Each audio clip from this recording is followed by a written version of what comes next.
Hello and welcome back to another Walking Dead video, and today we'll be talking about the Walking Dead Destinies.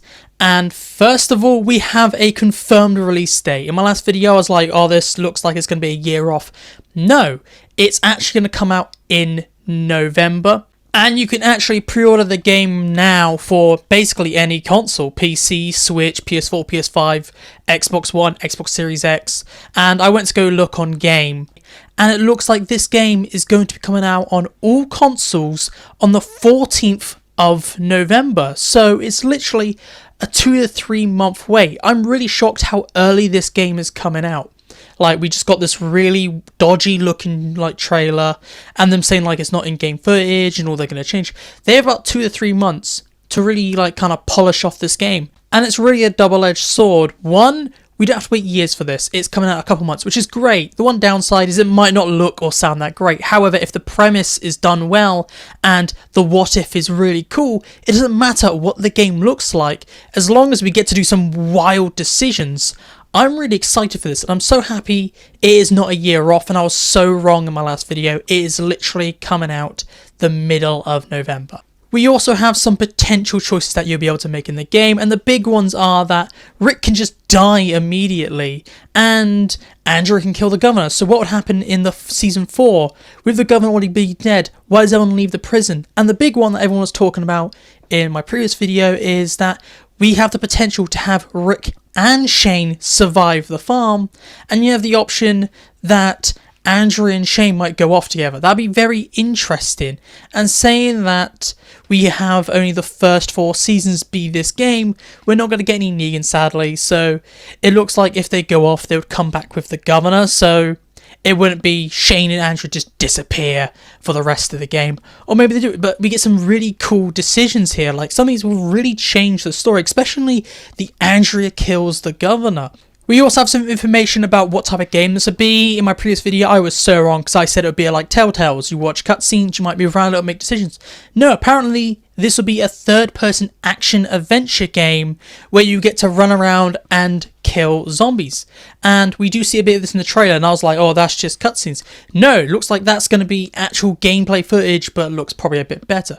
It's very interesting. I'm actually quite shocked how well this game is shaping up. It's not just going to be a point and click or a bit like a Telltale's game. I'm very shocked that it's actually going to be action adventure.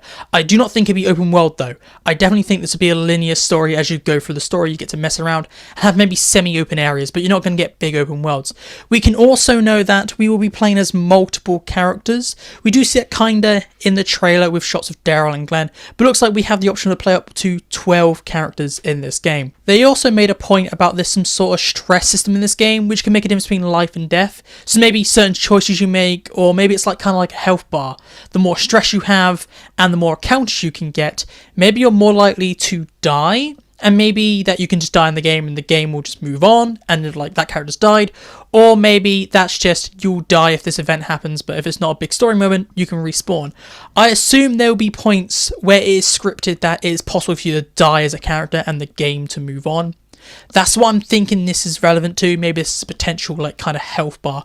The more stress you have, the more difficult it would be to fight zombies and to make choices. That's what I think this stress thing is to do, to add some sort of difficulty to this game. These last 2 points that we have is that the game seems like it's going to have some sort of scavenging mechanic, and it sounds a bit like State of Decay, with us being told that we are able to scavenge for resources to be able to maximize the abilities of our party, which are the 12 characters that we can play as, I'm assuming, and that there's options like we have little missions where we have to go out and find survivors, and there seems to be some sort of base building, or at least base defense mechanic in the game, because it mentions defending your camp. So are these scripted things, or are these things like in State of Decay, if you're too loud, something like that?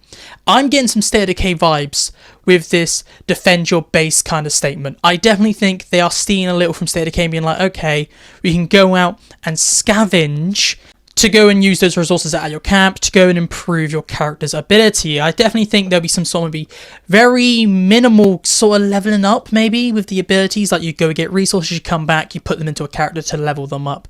That's what they could do, or they're doing something to the base. It says nothing about base building, just camp defending. And with the way the first 4 seasons go, I think this camp defending comment means 2 things. One, there'll be these optional raids on your camp and you have to defend it. But there will also be the scripted ones that you have to lose, because our characters do have to move from Atlanta to the prison by the end of this game. So there definitely will be these scripted attacks on our base that we have to defend and escape. And maybe because this game is all about what ifs, because of that, maybe some characters are not going to make it out of these defenses. Maybe you can really mess it up.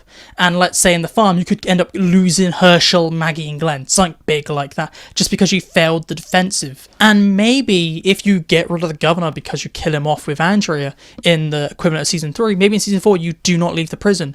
And the game ends with you just living at the prison. And if they make a second game, then you have to deal with a whole new thing. Or it could just be a one-done game, and the true ending of this game is you live at the prison. It could be something like that. And that is my video and all the information that we have. We know when it's coming out now, November 14th.